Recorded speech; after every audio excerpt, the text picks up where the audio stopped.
In this second webisode of the FUBU story, Keith Perrin tells of the struggles and sacrifice made by him and his three partners, Damon John, Jay Alexander, and Carl Brown. He also tells us how P. Diddy came to them for advice on starting Sean John, and how they influenced and transformed the urban market into a world fixated on their brand.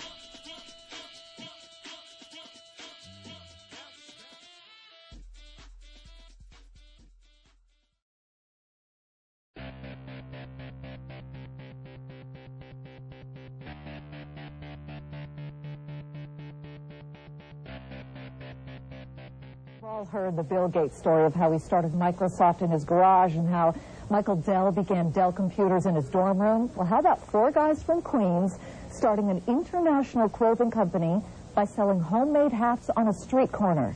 Meet the amazing men of FUBU. Who would have thought that four playground pals in Queens would grow up to found and run a multi-million-dollar sportswear company? Does a dream come true? Carl Brown, Damon John, Keith Perrin, and Jay Alexander co-own FUBU, which stands for For Us, By Us, an apparel company that targets young consumers. But what you see today is the result of a most unusual past. Not a lot of people know about the struggle before we got to, our deal. And I think those 4 years that we worked and we didn't get paid and we grinded it out for 4 years. For years, times were tough. They all held second jobs. None took salaries for the first 4 years. But the question is, how do you get from peddling homemade hats here on a street corner in Queens to having your merchandise sold in stores across the nation and around the world? Persistence is their favorite word. They say they never gave up, even after 9 banks refused to help. The 10th, Fleet, said yes. Our influence on the other brands,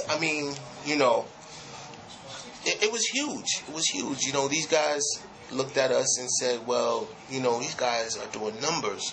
How can we do numbers like that? Like, how can we achieve the same success that they achieved? At the same time, the urban sportswear market began capturing the imagination of trend-setting youth, a phenomenon that fueled Tommy Hilfiger's $700 million empire and spawned a rash of mainstream imitators. I know Puff, when he came up here, he sat here and he was like, I'm about to come out with a line or whatever.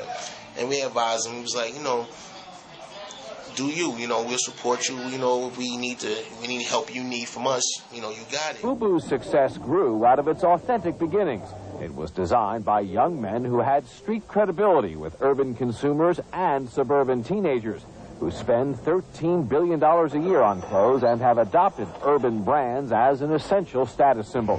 Who would have thought that 4 playground pals in Queens would grow up to found and run a multi-million-dollar sportswear company? How fast and how far you come. But there's another player emerging out there, and while there's no particular cachet associated yet with like $350 million a year, it may just be a matter of time before you recognize his name and his clothes. To a $200 million sportswear empire called FUBU, meaning For Us, By Us. It's a apparel line called FUBU. A multi-million-dollar sportswear company. Labels in a $5 billion urban clothing market. They wanted in.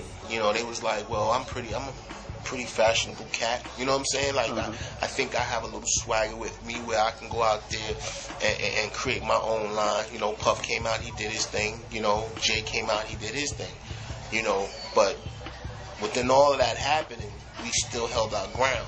You know what I'm saying? And we still, made that impact. And when this thing started to slow down for us on the state side, we was already planting seeds overseas, international. So, by the time they came out and by the time they got hot, and our line started slowing down, which is natural. You're going to have kids, especially kids nowadays, they're very fickle. They jump to one line to the next and whose name is the hottest name on the street right now. So that's who they going for, There's no brand loyalty, unless it's a high-end, say Gucci, Prada, Louis, those type of things, where you have the customers that are faithful. But now in the urban market, the customers, they weren't that faithful. So, we just moved on and we built something overseas where it carried us to the point where we're at now, and we're still doing it. So, A lot of the other brands, you know, a lot of them won't mention us. You know, we're not afraid to mention them. I'm gonna give them press. You know what I'm saying? I'm gonna give them a little press, but you know, you got to kind of ask them, man. I know they won't say it, but I'm sure we had a major influence on a lot of these brands and a lot of these people coming up. And you know, like I said, it was more about the money thing. Like these cats are doing real numbers. You know, I could do that too. And when they did that, we jumped into the music game. We made some money off of that. Yeah, come on, what? No, baby, NY, straight up, Compton Street, 12. That's how we gon' do it, baby. And the only way to stay alive is to keep my mind on living. Don't let a coward know we're holding till it's time for spitting. I say the ducks on the same from down to bitches. And dog, I'm over cats' wives. Mind be tripping. I'm sipping in it like it's 820. Trying to go from pennies to stacks. I'm well-rounded, pushing everything from tags to lax. I love 100. Push the rim in your back. Versus a band from the 20s to max. Know what I'm saying? And that's my. And if your girl give me eye contact, boy, that's my trick. Say, boy, don't trip.